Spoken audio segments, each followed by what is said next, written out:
Thought maybe because I like you guys so much, I'd professional up these videos with a bit of an intro so you know what to expect and you can watch on if you like or not. I even combed my hair, just to make everything really nice, There we go. That'll smell nicer for you guys.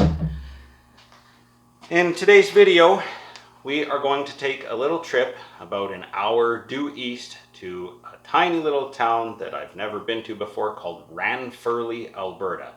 And it's just off of the Yellowhead, and if you blink, you'll miss it. We're gonna go pick something up. Why don't you come along for the ride? And maybe we'll have some other surprises in store too.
Well, I've got Luke here with me, and we're about to drive about 100 kilometers to the east, past the town of Mundare, which is home to the world's largest sausage, and through Vegreville, which is home to the world's largest pisanka egg, Ukrainian Easter egg, and then on to the town or village of Ranfurly, which will soon be world famous as the home of the parts unit that's going to help us revive a long dormant Shopcat project.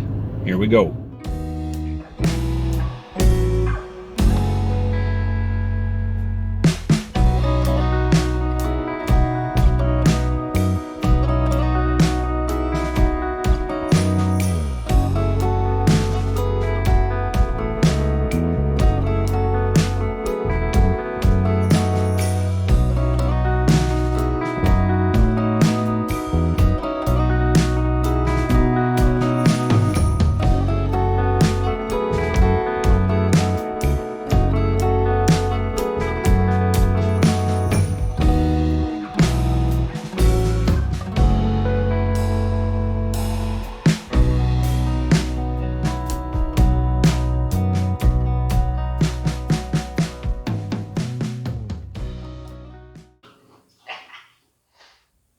Well, here it is in all its glory. This is the new project. If you've been following the channel for a while, you may recall Wild Turfy, one of the earliest projects, which is a 1980 turf track 1138, so 11 horsepower, 38-inch mowing deck. This is an 836, so 8 horsepower, 36-inch deck. My hope is to use this transmission and deck on Wild Turfy, because that one, the transmission is kind of, it's a Peerless 5-speed transmission, and they use a chain drive for reverse. The chain was broken, so I think what happened is when the chain broke, got parked outside, and then water got in and dissolved the lower parts of the transmission gears. So I tried my best to get it going and moving, but it's not happening. So picked this up today, and hopefully we can use parts of it to rescue the other one. The engine in this one is kind of tired according to the previous owner. So one thing that does concern me though, besides obviously being a fairly different tractor, is that this one, I'm not so sure it's MTD, as that says Universal Cooperatives in Lawrenceburg, Tennessee. I'm not so sure now if these parts are going to be as interchangeable as I hoped. But we shall adapt and overcome. So stay tuned to the channel to see more of this project. It's not next in line, there's some others in front of it, but certainly this is something to get started on, and hopefully we'll get that 2, almost 3-year-old project back in gear, so to speak. Trailer for sailoring. Man, trailer for sailoring. Ain't got no cigarettes, but trailer for sailoring. Give, man, don't pay no. Trailer for sailoring. Trailer for sailoring. Ain't got no trailer for sailoring. Give, man, by no means. Give the road. Trailer for sailoring. Man, trailer for sailoring. Ain't got Tell you what, no getting that Iron Horse, the 1948 AR 501 running was so much fun that I think I'm gonna bite the bullet and start on the next one while I'm waiting for parts for a few other things. So let's take a look. What is this thing? Well, it's a 1946 Iron Horse EG1 300 generator. So it's 300 watt 12 volt generator. It is 1946, but I'd say early 1946 because we still have a cast aluminum fuel tank, and that's been one of the kind of holdups with this because we have a big crack right here, and as well, I mean, some of the bolting points are cracked and kind of spreading through, so that's been a holdup, but really that shouldn't hold me up from getting it running. I was kind of focused just on actually doing this as a full-on, you know, project, and for the time being, well, what's the point of doing all that if it doesn't run?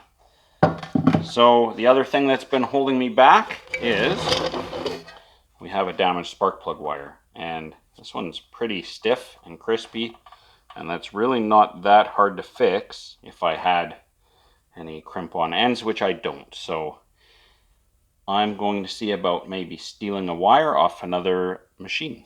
So let's take it apart. It does turn over really nicely. I can actually turn it over on a battery. That's the advantage of having a generator, is you can turn it over on battery power. Just like the other Iron Horse, it's just one screw on top. Of course, in this case, we don't have the fuel tank on top because it uses the fuel tank underneath. And this goes with that teeny weeny little carburetor. That feels like it was not a captured nut. Oh dear, that's not good. There we are. So there are some differences in terms of governing. This one doesn't have a fan governor. It's got a mechanical governor over here. How well does it work? I have no idea. It's completely disconnected from the carburetor, of course. The big advantage with this setup is you can use a battery to turn it over. So I've got the old battery from the Cub Cadet here rigged up with some booster cables, and when I press the start button, it turns over. But do we have spark? That's the next question. I just took, I stripped the end of the spark plug wire and wrapped it around the plug. We'll try it. So here's the rig. I've got the wire wrapped around the spark tester going onto the plug. This is not the right plug. This is an RC8JY because I determined that on this very old Champion plug, the end here is kind of not, it's just stripped out. So it just falls out. And so that's not going to be very good. But when I turn this over like this,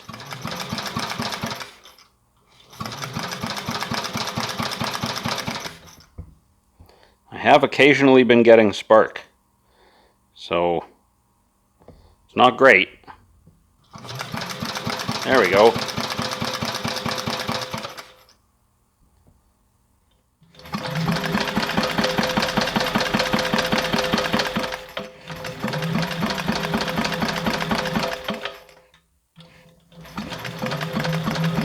Whew, it got me a shock. Our ability to generate spark here is pretty off and on, so we could have a problem with the points. Got him. Ah, I didn't bring my impact home to take this off. Well, I guess we're doing it the hard way. I don't know if I'm going to be able to... Oh, no, that was unexpected.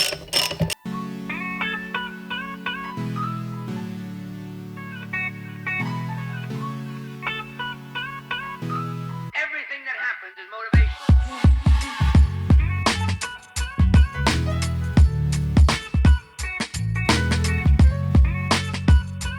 Everything that happens is motivation.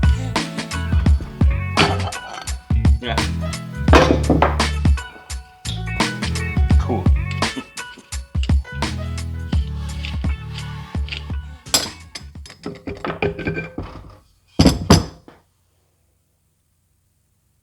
Actually, the points look pretty darn clean. Well. So they're closing okay and opening okay, and they're pretty clean, but I mean, we totally could have a bad spark plug wire here and losing everything through there. Might be worth just swapping the module out with one that we know works. But that looks like a problem for another day.